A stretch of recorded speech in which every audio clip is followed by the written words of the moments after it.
Hello guys, nongeye kubasuhuza. Murabizi ko kare nakoze video ya live pay yari ku $1.8 ngira ngo nkora video nibwo naje gushyiramo izi details mbabwira ati ntabwo nabivuga naberekaga mu buryo bwo kwandika, nanditse ko P iri mu buryo bwa uptrend ndetse ndi kubabwira ko P ishobora gutacinga iki giciro cya kambibereke, ishobora gutacinga iki giciro cya 0.5 nicyo giciro nababwiye ko ishobora kuza gutacingaho, ngira ngo nkuko mubona yaje gutacinga ku giciro cya 2.2.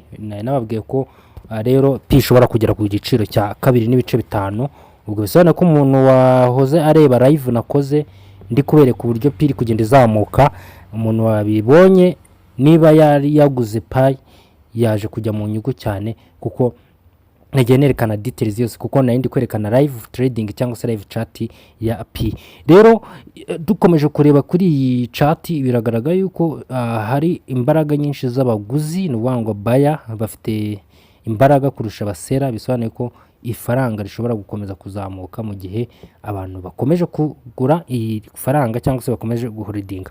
Ngira ngo nkuko mubona mu masaha 24 P yazamutseho inshuro zirenga 40. N'ubango yazamutseho inshuro zirenga 41. Bivuze ko ni faranga riri kuzamuka, kandi murabizi ko Bitcoin irimo iramanuka igeze ku 87 ivuye ku 100, Ethereum irimo iramanuka ndetse n'izindi coin za Solana ziri kumanuka, ariko P kuvaho downtrend yatangiye ya cryptocurrency, n'ubango ano ma Bitcoin ama Ethereum ama altcoins ari kumanuka. Ubwo P yinjiraga mu buryo bwa trading open mainnet niyo yakomeje kuzamuka, yaje kumanuka. Bisobanuye ko igihe yamanutse imaze kuzamuka inshuro zirenga 100, n'ubango inshuro imaze kuzamuka inshuro irenga 100 ku giciro cyari cyo hasi cyari cyagezweho. Murabizi ko yari yageze kuri 0 n'ibice bingahe, yari yageze kuri 0 n'ibice 5 n'ibice 0.572 iza kuzamuka. Ubu ngubu tuvugana umuntu waguze P iri kuri 0.5, amafaranga ye yikubye inshuro zirenga 4, yikubye inshuro zirenga 4. Bisobanuye ko yarari mu nyungu. N'uvuga ngo ifaranga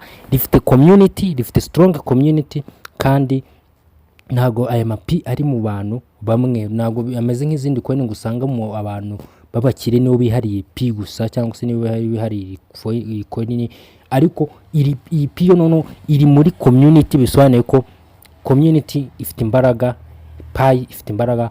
Dushobora kubona pay izamutse igiye kuri testinga igiciro cy'amadolari 4 cyangwa 5, bitewe nuko hari amasoko atarinjira mu buryo bwa trading bya P. Murabizi ko Binance niraza, murabizi ko za Coinbase ntago zira listinga pay, n'izindi mu gihe zizaba ziristinze P tuzabona P ikomeje kuzamuka, kuko haracyari pay today, n'ubango umunsi wa P. Uyu munsi murabizi kuba ku itariki 14 z'ukwezi kwa gatatu, nawo mugomba kutegeza ko irani fundamental analyzing ni news zazije mu isoko zishobora kugira impinduka zigatuma ifaranga rikomeza kuzamuka. Umuntu wakoze subscription, umuntu ufite P nazi holding, mu gihe ubona nta kibazo, mu gihe ubona nta kibazo cy'amafaranga ufite holding ifaranga, ubundi urebe uburyo uzabona amafaranga menshi. Abamwe bazaba miliyoni, abandi bashobora kuzicuza bavuga ati kuki twagurishije iyi faranga. Marana ko nakoze nanditse hano ngo wait for breakout ya $100. Ngira ngo nko mubona breakout yari yabaye hano, nashyizeho ikintu gisa nka resistance, n'ubango nashyizeho ino za rectangle yerekana resistance.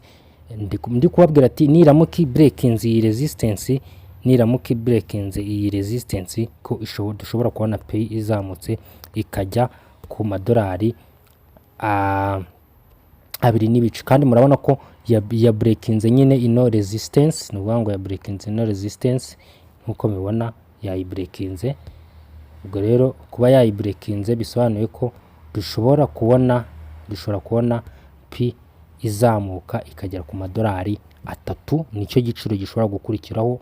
Naberetse ibintu bigiye bitandukanye, ngira ngo umuntu kambereke nk'urugero nk'umuntu winjiye mu isoko mu gihe narindi kubereka iyi technical analysis nakoze, mbabwire uko yaba yungutse. Ngira ngo murabizi ko nashyize take profit hano ku bantu mwankurikiye, nashyize take profit yanjye hano muri kubona ko yari kuba yungutse 17% ry'amafaranga yawe kuba yinjije. Ubwo ni ukuvuga ngo niba wari kuba winjiranye wenda ku bantu bakora future trading, niba wari kuba winjiranye nka leverage ya 20, wari kuba wungutse inshuro zirenga 3.4 ku mafaranga wari ufite. Bisobanuye ko rero